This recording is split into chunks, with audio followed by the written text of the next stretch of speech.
Kepada Tuan dan Puan, para anggota DPR yang terhormat, apa kabar hari ini? Sepertinya tak sebaik biasanya. Sama, di sini pun begitu. Kita semua memang sedang diuji. Hidup memang tak selalu baik, kan?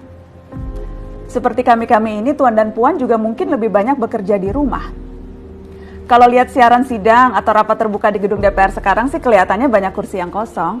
Tapi biasanya juga kosong kan ya?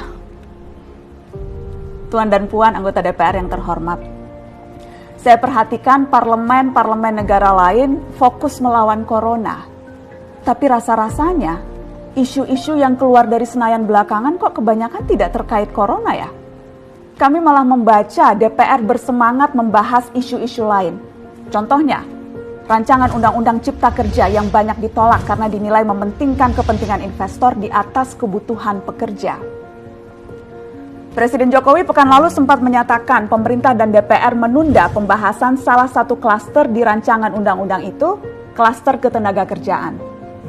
Ini untuk memberi kesempatan mendalami substansi dan mendapat masukan dari banyak pihak. Berpegang pada alasan itu, maka sudah seharusnya klaster lain dalam RUU Cipta Kerja pun perlu ditinjau ulang.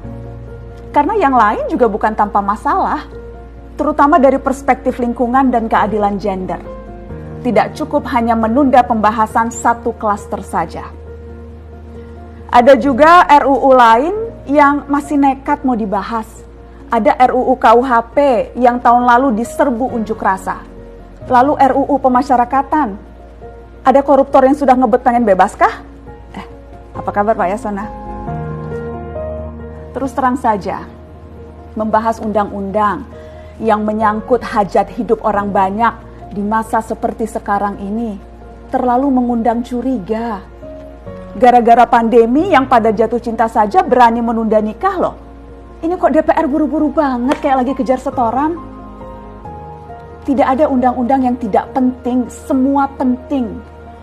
Justru karena undang-undang itu penting, aneh jika pembahasannya diseriusi di waktu seperti sekarang, saat dimana perhatian dan konsentrasi kita sedang terkuras bertahan hidup di tengah wabah. Produk hukumnya pun berpotensi cacat bila tidak memenuhi ketentuan, dan rasanya belum ada aturan pembahasan RUU secara virtual.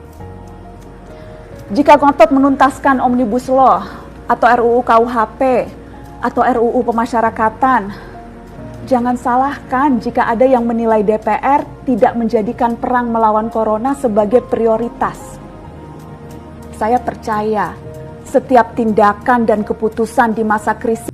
Omnibus Law itu mencakup 83 undang-undang yang kemudian menyangkut 2.507 pasal yang harus disatukan ke atas. Kapan selesainya kalau setiap orang diajak bicara? Pak Mahfud, tahu prinsipnya ini saja. Nanti tapi kalau minimal Anda dibuka, ke DPR, Pak. Minimal dibuka. Itu tidak ada aksesnya. Publik tidak bisa mengakses. Nanti mulai hari Senin saya kira dibuka. Ketika sudah masuk ke DPR. Loh, iya, kenapa sebelumnya tidak? Kenapa sebelumnya tidak, Pak Mahfud? Satu yang tolong dipegang ya. Kita ini kan juga manusia, punya harga diri, punya hati, punya pikiran, punya juga keinginan baik. Tidak akan mungkin kita bikin yang jelek juga. Saya punya tanggung jawab juga moral kepada anak cucu saya. Tekad kami, apalagi presiden, kita pengen buat terbaik buat Republik ini. Baik.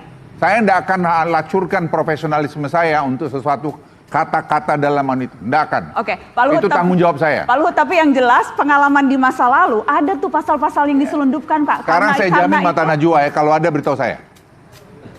Penyelundupan pasal-pasal. Ya. Kalau begitu harus dibuka sejak awal seharusnya. Yang dilundupkan siapa? Di parlemen kan? Bukan di pemerintah. Dan Pak Mahfud juga waktu itu yang bicara soal itu. Saya yang bicara Pak Mahfud karena yang masuknya bilang di parlemen. ada penyelundupan. Iya, ada pasal hilang. Ya. Itu kan di parlemen. Karena itu wajar, Pak. Wajar publik sebelum masuk parlemen ingin ikut mengawal. Karena di parlemen biasanya selundup-selundup pasal itu terjadi. Itu nanti.